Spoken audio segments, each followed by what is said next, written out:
마태복음 22장 15절에서 22절까지 말씀을 봉독해 드립니다. 마태복음 22장 15절에서 22절까지의 말씀입니다. 이에 바리새인들이 가서 어떻게 하여 예수로 말의 올무에 걸리게 할까 상론하고 자기 제자들을 헤롯 당원들과 함께 예수께 보내어 말하되 선생님이여 우리가 아노니 당신은 참되시고 참으로서 하나님의 도를 가르치시며 아무라도 거리끼는 일이 없으시니 이는 사람을 외모로 보지 아니하심이니이다. 그러면 당신의 생각에는 어떠한지 우리에게 이르소서. 가이사에게 세를 바치는 것이 가하니까 불가하니까 한데 예수께서 저희의 악함을 아시고 가라사대 외식하는 자들아 어찌하여 나를 시험하느냐. 쇳돈을 내게 보이라 하시니 데나리온 하나를 가져왔거늘 예수께서 말씀하시되 이 형상과 이 글이 네 것이냐. 가로되 가이사의 것이니이다. 이에 가라사대 그런즉 가이사의 것은 가이사에게 하나님의 것은 하나님께 바치라 하시니 저희가 이 말씀을 듣고 기이 여겨 예수를 떠나가니라. 오늘 우리가 생각할 이 가이사에게 세를 바치는 것이 옳습니까? 그럽니까? 하는 이 질문은 이제 당시 유대인 지도자들이 드디어 예수를 잡기로 마음에 작정을 하고 이제 시비를 거는 그 첫 번째 사건입니다. 이어서 몇 가지 이제 올무를 계속 예수님께 놓게 됩니다. 이 당시는 이스라엘이 로마의 속국이었고 이스라엘의 성인 남자들은 모두 그 인두세를 내야만 했습니다. 인두세로 내야 되는 그 돈은 로마의 그 동전으로 그 황제의 얼굴이 조각되어 있고 거기 신의 아들이라 이렇게 써 있었던 것입니다. 그래서 그건 일종의 황제 숭배의 그 연장선상에 있는 것이라서 그 세금을 내는 것으로 인하여 황제를 신으로 인정하는 의미가 포함되어서 유대인들의 그 민족주의자들이나 또는 종교적인 그 열심을 갖고 있는 자들에게는 적지 않은 시험거리가 되었습니다. 그래서 당시에 이 세금을 낼 것이냐 말 것이냐 하는 것은 상당히 그 어려운 문제고 이렇게 답해도 저렇게 답해도 어느 쪽에 저촉되도록 되어 있는 문제였습니다. 그러자 예수님께서 가이사의 것은 가이사에게 하나님의 것은 하나님께 바치라 하는 우리식으로 표현하면 재치 있는 답을 하셔서 두 난관을 교묘히 빠져나가신 것 같은 이런 내용이 되었습니다. 그러나 이것은 그런 예수님이 재치를 부리신 것이 아니고 훨씬 깊은 하나님의 일하시는 방법과 신자들이 현실을 이해하는 데 필요한 아주 중요한 원리를 말씀하신 것입니다. 이 가이사의 것은 가이사에게 바치라 하는 이 내용이 적지 않은 이들에게 오해를 사서 거룩한 것과 세속적인 것을 이원화하는 그런 내용으로 이해되기도 하곤 합니다.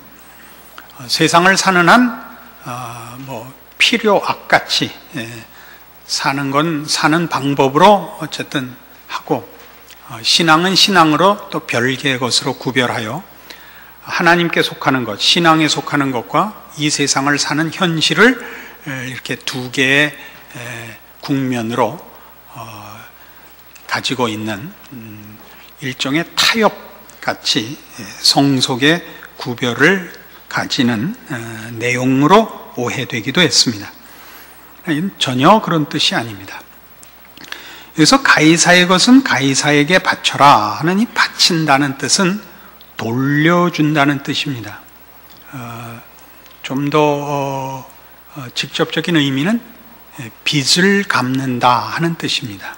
그러니까 가이사에게 진 빚은 가이사에게 갚고 하나님께 진 빚은 하나님께 바쳐라, 이런 뜻인데, 그럼 역시 가이사와 하나님이 구별되는, 거룩한 것과 이 세상이 구별되는 것 아니냐 하겠지만, 여기서 말하는 가이사에게 빚진 것은 결국 하나님께 빚진 것의 나타난 표현에 불과합니다. 로마서 13장에 가시면 로마서 13장 1절 이하에 이런 중요한 말씀이 나옵니다. 각 사람은 위에 있는 권세들에게 굴복하라. 권세는 하나님께로 나지 않음이 없나니 모든 권세는 다 하나님의 정하신 바라. 그러므로 권세를 거스리는 자는 하나님의 명을 거스림이니 거스리는 자들은 심판을 자취하리라. 관원들은 선한 일에 대하여 두려움이 되지 않고 악한 일에 대하여 되나니 네가 권세를 두려워하지 아니하려느냐? 선을 행하라. 그리하면 그에게 칭찬을 받으리라. 그는 하나님의 사자가 되어 네게 선을 이루는 자니라. 그러나 네가 악을 행하거든 두려워하라. 그가 공연히 칼을 가지지 아니하였으니 곧 하나님의 사자가 되어 악을 행하는 자에게 진노하심을 위하여 보응하는 자니라. 그러므로 굴복하지 아니할 수 없으니 노를 인하여만 할 것이 아니요 또한 양심을 인하여 할 것이라. 너희가 공세를 바치는 것도 이를 인함이라. 저희가 하나님의 일꾼이 되어 바로 이 일에 항상 힘쓰느니라. 모든 자에게 줄 것을 주되 공세를 받을 자에게 공세를 바치고 국세 받을 자에게 국세를 바치고 두려워할 자를 두려워하며 존경할 자를 존경하라. 이 말씀은 성경 내용으로는 좀 여러분에게 의아로울 수 있습니다. 게다가 이것은 로마에 사는 예수 믿는 자들에게 보낸 편지입니다. 당시 로마는 황제 숭배가 횡행했고 또 많은 우상들을 섬기는 나라였습니다. 그들에게 권세 잡은 자들에게 복종하라 하는 것은 로마의 정책이나 사회 풍습 또는 저들의 종교 관습까지 용납하라는 얘기로 들릴 수 있고, 그렇게 될 때 도대체 우리가 믿는 유일신 사상, 우리의 신앙과 도저히 타협할 수 없는 저들의 종교관이나 생활관 또는 그 정치 풍토를 어떻게 타협할 수 있단 말인가 하는 생각이 드실 수 있습니다. 그러나 바울이 이런 글을 쓴 것은 여기도 밝히 나타나는 바와 같이 저들이 하나님의 편을 들거나 하나님의 사람들이 아니라 할지라도 그 권세 잡은 자들은 그 권세가 하나님으로부터 오고 하나님이 저들을 쓰고 있다는 측면에서 그것이 하나님의 손길이라는 걸 잊지 말라라고 가르치는 것입니다. 우리는 예수를 믿고 나면 하나님께서 모든 환경과 조건과 무슨 구조와 이런 일들에 하나님의 권세와 하나님의 질서로 이렇게 전부 다 그 환경과 조건을 바꿔주실 거라는 기대를 합니다. 믿는 사람이 위에 있어야 되고 믿는 사람이 영향력과 권세를 가져야만 신앙이 제대로 시행될 수 있다고 생각을 합니다. 그래서 우리는 끊임없이 권세자들이 하나님을 두려워하는 자이기를 바랍니다. 그래서 우리나라 이 현대 대통령들 중에도 벌써 3번째 하나님을 믿는 사람이 자리에 앉아 있습니다. 옛날 이승만 대통령이 그랬고 김영삼 대통령이 그랬고 지금 김대중 대통령이 그렇습니다. 그러나 그것은 우리 최고 통수권자가 예수를 믿는 사람인 건 우리한테 적지 않이 다행한 일입니다만은, 그렇다고 해서 우리가 기대하는 일들이 꼭 일어나는 유일한 방법이라 이렇게 생각하셔서는 안 됩니다. 하나님을 믿지 않는 자 혹은 하나님을 대적하는 자 그 위에 앉아 있다고 해서 우리가 꼭 손해를 보지도 않습니다. 왜냐하면 하나님만이 그런 권세를 주시기 때문이다 이겁니다. 여러분은 그 욥기를 보시면 욥이 시험을 받게 되는 이유가 앞에 설명되는 장면을 보시게 됩니다. 하나님께서 천군 천사들과 회의를 하고 계시는 자리에 그 모임에 사단이 세상을 이리저리 두루 돌아다니다가 올라옵니다. 사단이 돌아다니는 것은 고소할 거리를 찾고 있는 탓입니다. 그가 하나님의 회의까지 들어오자 중요한 고소거리를 갖고 들어온 줄 아시고 하나님께서 묻습니다. 욥을 보았느냐? 이렇게 하나님을 경외하며 신실하게 사는 자를 보았느냐? 라고 얘기하는 것은 넌 왜 밤낮 그 모양이냐 하는 꾸중이 내재되어 있는 표현이죠. 그러자 사단의 대답이 그가 까닭없이 왜 신앙을 지키겠습니까? 하나님이 그에게 복을 주셔서 모든 산업을 풍부케 하고 형통케 하니까 하나님께 순종하지 그가 괴롭더라도 순종을 하겠습니까? 라고 이제 이의를 답니다. 그러자 하나님이 좋다 그러면 어렵게 만들면 어떻게 되나 보자 하는 우리 속된 말로 하면 내기를 거시게 됩니다. 그래서 사단이 가서 욥의 모든 재산과 소유를 쳐서 하루아침에 집안이 몰락하고 자녀들이 다 죽고 또 괴로운 처지에 빠지는 재난을 당하게 됩니다. 얼핏 생각하면 하나님이 사단과 내기를 위해서 한 영혼과 인생을 이렇게 농락할 수 있습니까? 이렇게 질문이 나올 법도 하고, 또 그런 식으로 신앙을 시험한다는 게 어떻게 말이 됩니까? 하는 여러분 마음에 적지 않은 거부감도 생기실 것입니다. 그러나 여기 두 가지 중요한 내용이 있습니다. 그 하나는 사단이 그의 악한 일을 행할 때에도 그것은 허락을 받지 않고는 스스로 그런 일을 할 권세를 갖고 있지 않다는 사실입니다. 그러니까 욥이 당하는 모든 고난과 재난은 어쨌든 하나님의 허락하에 일어나고 있다는 이 중요한 사실입니다. 또 하나는 그것이 단순한 내기를 위해서만 허락된 것이 아니라 그 고난이 욥에게 필요했기 때문에 허락된 고난이라는 사실입니다.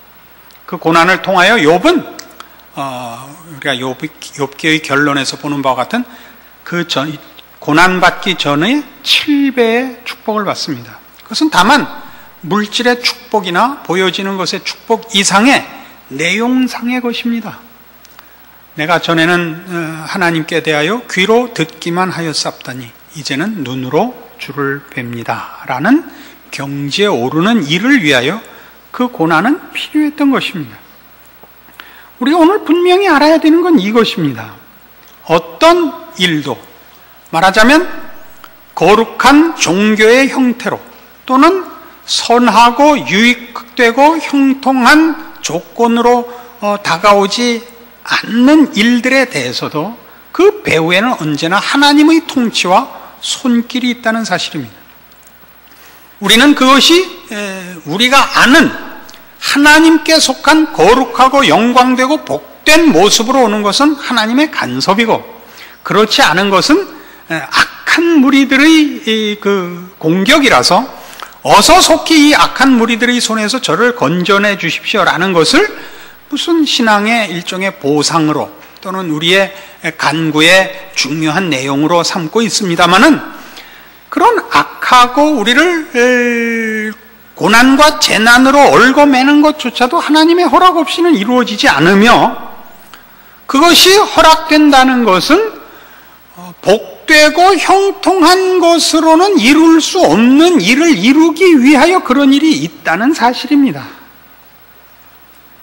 그러니까 우리의 인생 속에 우리가 제일 많이 고민하고 우리가 많이 좌절하는 것은 뭐냐 하면, 예수를 믿은 어떤 보상이 우리에게 없다는 데 대한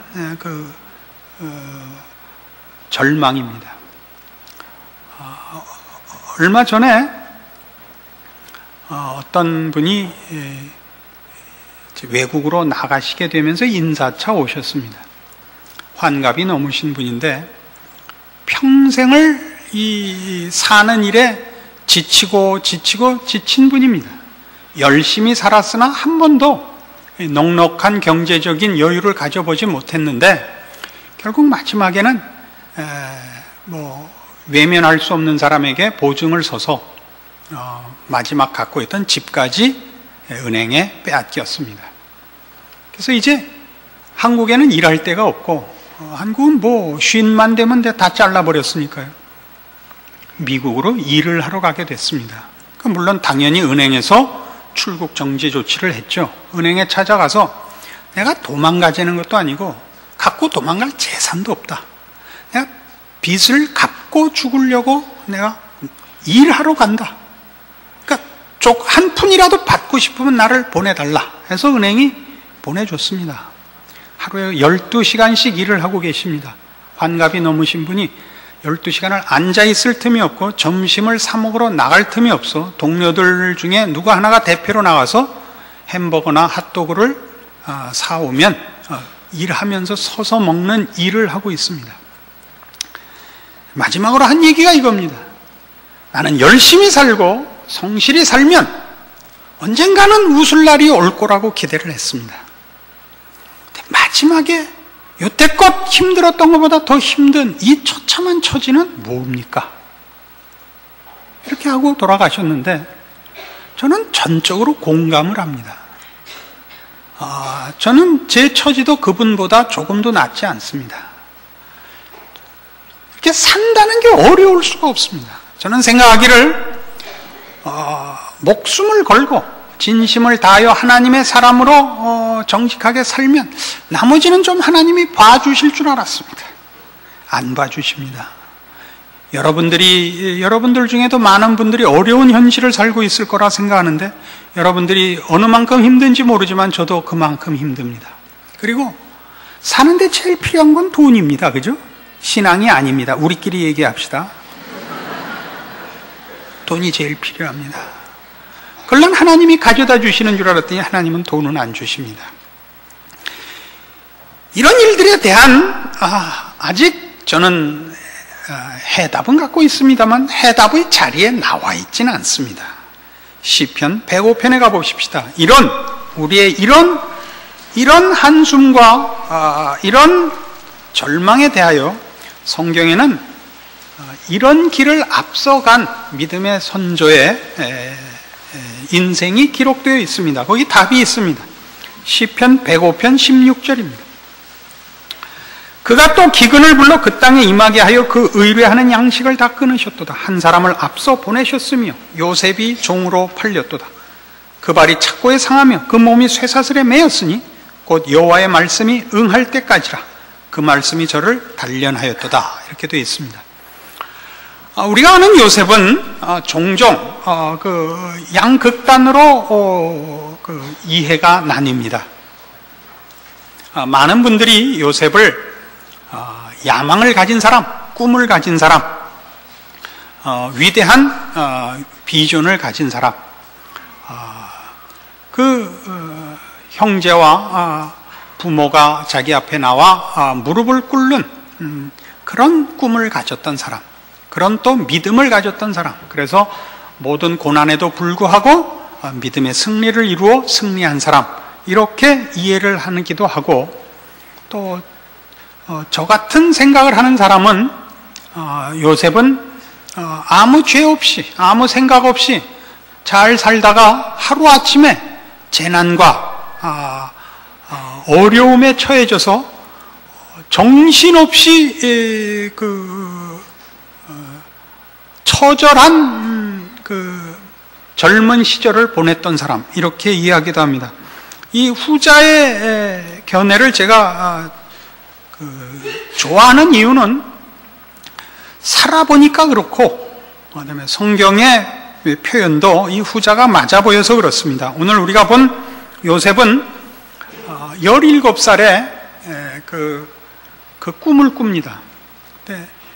그는 야곱의 4부인 중에 제일 사랑했던 라헬의 소생이고 11번째 아들입니다. 아버지가 그를 특히 편애해서 형들은 들판으로 양치로 일하러 보낼 때 요셉만은 데리고 앉아서 호의호식해 했습니다. 형들의 안부를 물으러 찾아왔을 때 형들이 그를 시기하여 잡아 죽이려다가 미디안 대상에게 팔아먹었고, 그는 애굽의 시위대장 보디발의 집에 노예로 팔립니다. 그 시위대장 부인의 유혹을 거절해서 억울한 옥살이를 그 다음에는 하게 되고 30살에 바로의 꿈을 풀고 이제 총리가 됩니다. 10여 년의 세월을 그는 노예와 죄수로 보냈는데, 그가 믿음으로 이 모든 것을 꿋꿋이 이겨냈다 그러면 요셉은 멋있어집니다마는 현실적으로는 도움이 되질 않습니다. 게다가 성경도 우리에게 위인을 소개할 마음이 없습니다. 하나님이 어떻게 우리를 다루시고 인도하시는가를 가르치는데 초점이 있기 때문에 우리는 이 요셉의 얘기를 분명히 이해할 필요가 있습니다. 시편 105편 19절에 표현한 표현을 자세히 살펴보면 곧 여호와의 말씀이 응할 때까지라 그 말씀이 저를 단련하였도다. 왕이 사람을 보내어 저를 방석하며 열방의 통치자가 저를 자유케 하였도다. 이렇게 나옵니다. 하나님의 말씀이 응할 때까지라는 것은 요셉을 위인화할 때는 요셉이 가진 바 신앙을 표현하는 것으로 보고, 요셉이 그런 뜻을 갖고 있지 않으면서 이런 일을 왜 당했는지 모르고 당한다고 볼 때는 그 말씀은 하나님의 주도권을 말합니다. 우리는 후자를 택합니다.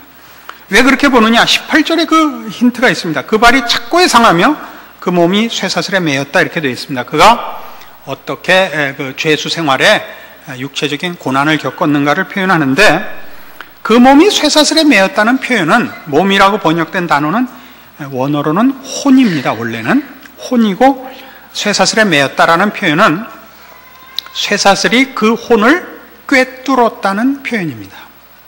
그러니까 다시 말해서 18절의 표현은 육체적으로 고단할 뿐만 아니라 정신적으로 처참한 지경에 있었다는 뜻입니다. 그가 정신적으로 처참한 지경에 있었다는 건 그가 믿음을 가지고 지금 이겨내는 것이 아니라 이게 뭔가, 어떻게 하다 이런 일이 나한테 생겼단 말인가 하고 넋이 나갔다는 뜻입니다. 그는 혼비백산해 있습니다. 우리의 인생이 그렇지 않습니까? 우리가 예수를 믿고 하나님을 아버지라 부르며 하나님 앞에 우리의 소원을 얘기하고 필요한 모든 것에 대해 얼마나 많은 날을 기도해 봤습니까? 그 중에 하나님이 이루어 주신 것이 있습니까? 아픈 걸 낫게 해주시거나 없는 돈을 주시거나 무슨 말 안 듣는 애를 고쳐주신 적이 있습니까? 최소한 저한테는 없습니다. 보통 시중에서 하는 얘기는 기도를 더 열심히 해야 된다. 금식을 하면 효과가 빠르다. 금식을 누구나 안 해봤나요? 철야를 해봐라. 철야를 누구나 안 해. 너무 밤새워 기도를 해서 눈이 작아진 거 아닙니까?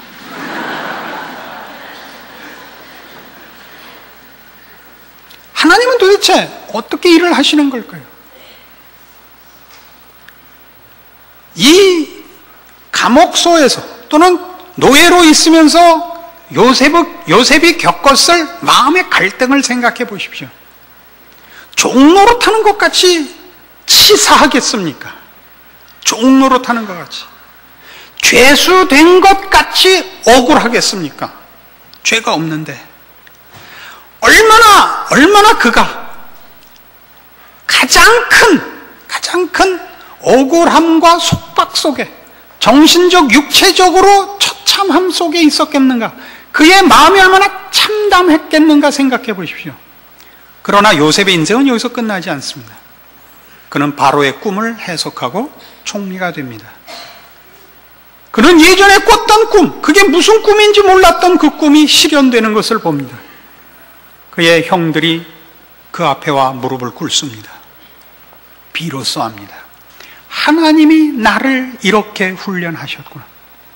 나를 이 자리에 앉게 하기 위하여 그 처참한 나날들을 보내게 하셨구나를 이제 하는 겁니다. 알고 보낸 게 아닙니다.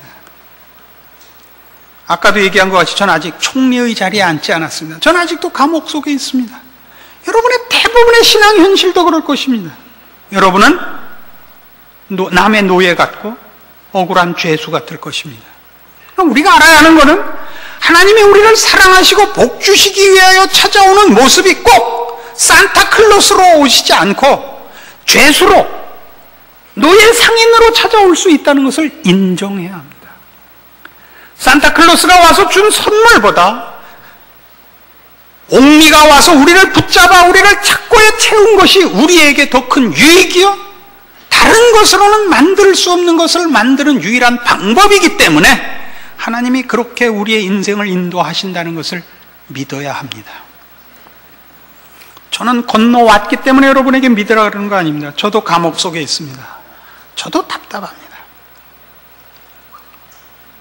우리의 인생에 세상에 아무런 위로와 도움을 줄 자가 없습니다. 가장 괴롭히는 사람은 가장 가까운 사람입니다. 안 그렇습니까?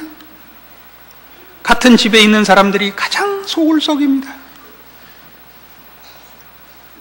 그 모든 것을 참는 이유는 뭡니까? 하나님이 이 모든 일을 합력하여 선을 이루실 줄로 알기 때문이며, 성경이 그렇게 써있기 때문이며, 하나님의 생각은 나보다 높기 때문에 믿습니다. 여기에 믿음이 있습니다. 믿음이란 메어 달리고 조르고 그래서 내가 필요한 것을 얻어내는 무슨 떼쓰는 것을 말하지 않습니다. 하나님이 나보다 높으신 것을 인정하는 겁니다. 하나님의 의로우심과 선하심과 거룩하심을 믿는 것입니다. 하나님이 그렇게 하실 때는 이유가 있으실 것이라고 항복하는 것입니다. 그게 오늘 성경이 우리에게 가르치는 것입니다.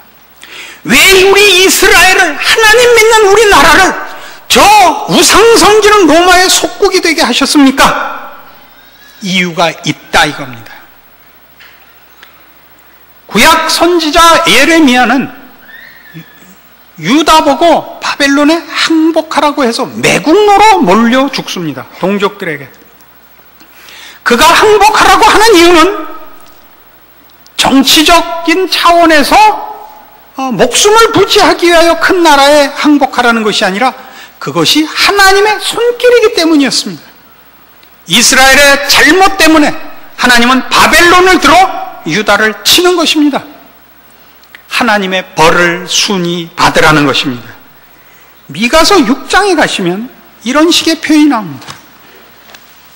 미가서는 소선지서 중에 있는데 저도 찾는데 오래 걸립니다. 여러분이야 오죽하겠습니까? 제 성경 페이지로 1295페이지입니다. 미가서 6장 9절입니다. 여호와께서 성읍을 향하여 외쳐 부르시나니 완전한 지혜는 주의 이름을 경외함이니라. 너희는 매를 순히 받고 그것을 정하신 자를 순종할지니라. 여기서 매를 순히 받으라는 것은 아수르의 침략 앞에 있는 이스라엘에게 하는 말입니다.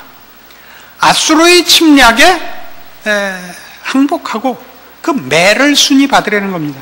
아수르가 무슨 정치적으로, 종교적으로, 도덕적으로 무엇으로도 이스라엘보다 나을 건 없죠. 저들은 하나님을 모르는 백성이요, 저들의 무슨 사회 풍습이나 저들의 사상이나 내용 속에 배울 만한 것이 있는 나라가 아닙니다. 그러나 지금 아수르는 하나님의 손에 들려진 매입니다. 아수르에게 항복하는 것이 아니라 그게 하나님께 항복하는 것입니다. 우리가 잘못하여 이 벌을 자초하였나이다, 우리가 회개합니다를 촉구하는 것입니다. 가이사의 것을 가이사에게 바치라는 건 정확히 그런 뜻입니다. 이스라엘이 로마의 속국이 된 것은 이스라엘의 잘못 탓입니다. 가이사는 자기를 위하여 정치를 하고 있는 듯 본인은 알고 있지만 그는 하나님의 손에 붙잡힌 바 된 하나의 도구에 불과한 것입니다.